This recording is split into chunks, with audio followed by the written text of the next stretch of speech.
We all want to control our lives. We spend our days trying to, architect the outcomes, manipulate the opportunities, and just secure the future. But the real object of control, the one thing that dictates everything else, it's never out there. It's right in here. You see, you don't master your life by trying to control the world. You master your life by mastering yourself. And honestly, most people never, ever do. So let's be honest. This is the question that haunts you, isn't it?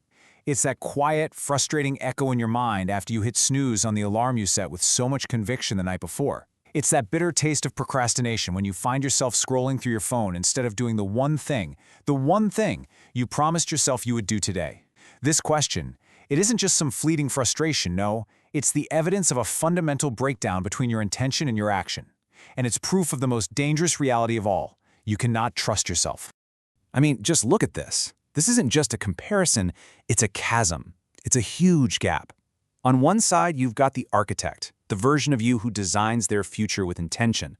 And on the other side, you've got the reactor, the person who's basically a slave to every impulse, every distraction, every fleeting desire for comfort. You want to command your destiny, but you can't even command your own morning.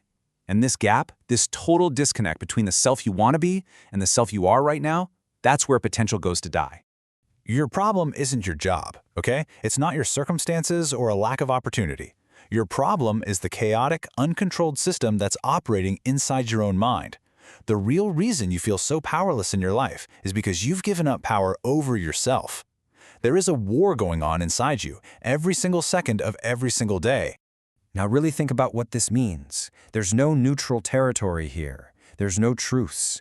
You are either the prince, the sovereign ruler of your own mind, strategically commanding your thoughts and your impulses, or you're the prisoner, totally crushed and overthrown by your own weaknesses. Discipline isn't some self-help trend. It is the act of governing yourself. And if you don't do it, believe me, you will be governed. And here is the brutal truth of this war. Your own biology is your primary adversary. Your brain evolved over millennia to do two things: seek pleasure and avoid pain. It wants the easy path. It craves immediate gratification. It is a machine that is literally built for comfort. But every hard thing you want to achieve, building a business, getting in shape, learning a skill, all of it requires discomfort. And so your brain, just by its very nature, is going to fight you every single step of the way. And this leads to the most important rule of this entire conflict. If your actions depend on your feelings, you are not in control. This internal adversary, it has a voice. So let's just call it the craving monster. It's that part of you that whispers, hey, take the easy way out, eat the junk food, skip the workout. You can always do it tomorrow. And what do? We engage it. We get into this brutal tug of war, trying to fight it, to argue with it, to overpower it with sheer willpower. But that is a battle you will almost always lose, because the monster, it feeds on the struggle itself. We've been sold a complete lie.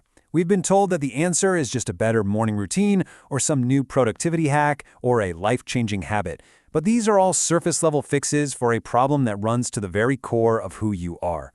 The solution isn't a new habit. It's a new identity.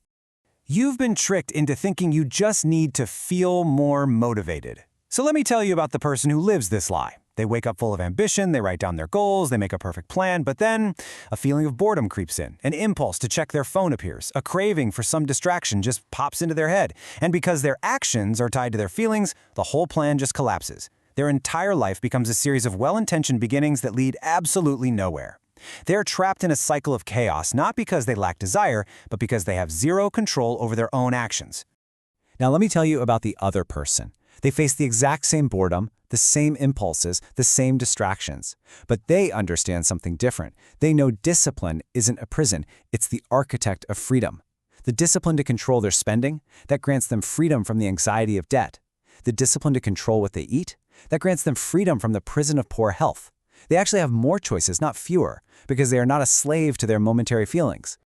This person knows that willpower is a finite resource, and just relying on it is a fool's game. So, they don't fight fair.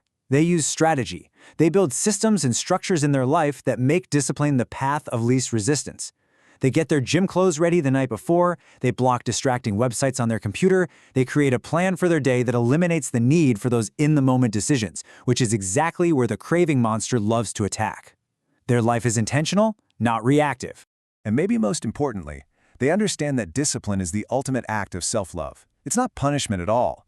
It is a deep, profound respect for their future self. Every single time they choose the difficult path, they're sending a message to the person they're going to be tomorrow, and next week, and next year. And that message is, I value you. I will not sacrifice your long-term happiness for my short-term comfort.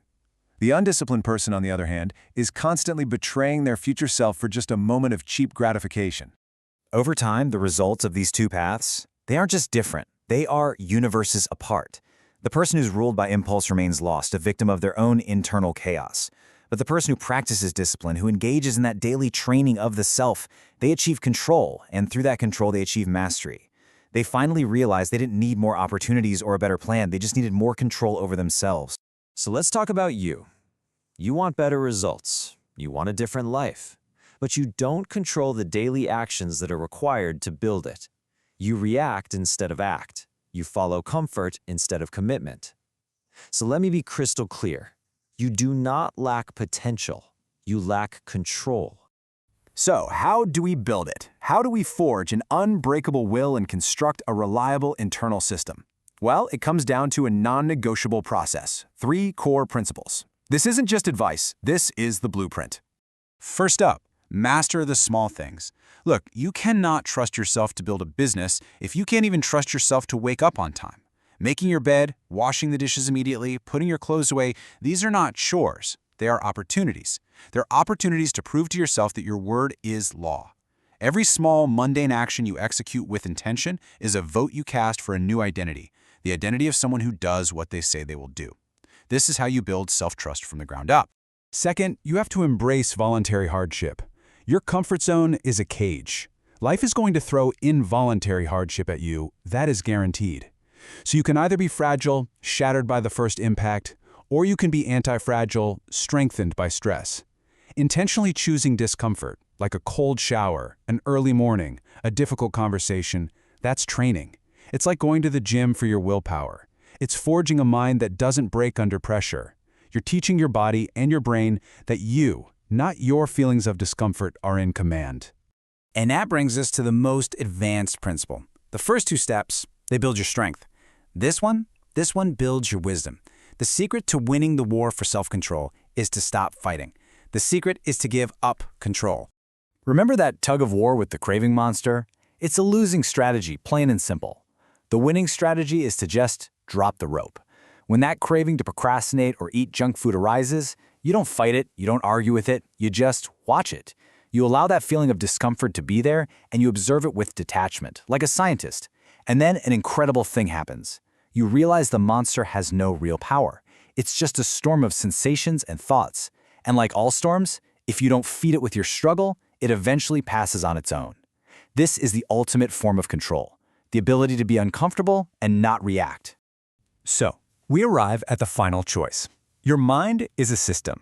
It can be an unstable system, run on the chaotic and unpredictable inputs of emotion and impulse and comfort seeking. Or it can be a stable system, run on the firm, reliable inputs of principle and intention. You're not stuck because life is unpredictable. You're stuck because your actions are. Your mind is the throne of your life, and that throne is never empty. If you do not consciously, deliberately, and with discipline choose to occupy it and rule, something else will. Your fleeting feelings will rule you. Your worst impulses will rule you. The algorithms on your phone will rule you. There is no middle ground here. You are either the prince or the prisoner. So this is the final diagnostic. It's the only one that really matters. Do you act based on your commitments, or do you act based on how you feel in the moment? If you're waiting for motivation, if you need to feel like it to get things done, you have already surrendered the throne. You are a passenger in your own life, not the driver. So I'll leave you with this. The entire project of building a life worth living comes down to the answer to this one question. When it's just you and you make a promise to yourself, can you actually trust that it will get done? Because all your goals, all your dreams, they're all built on the foundation of that trust. Discipline isn't about being perfect. It's about the long, difficult, and necessary process of becoming someone you can finally rely on.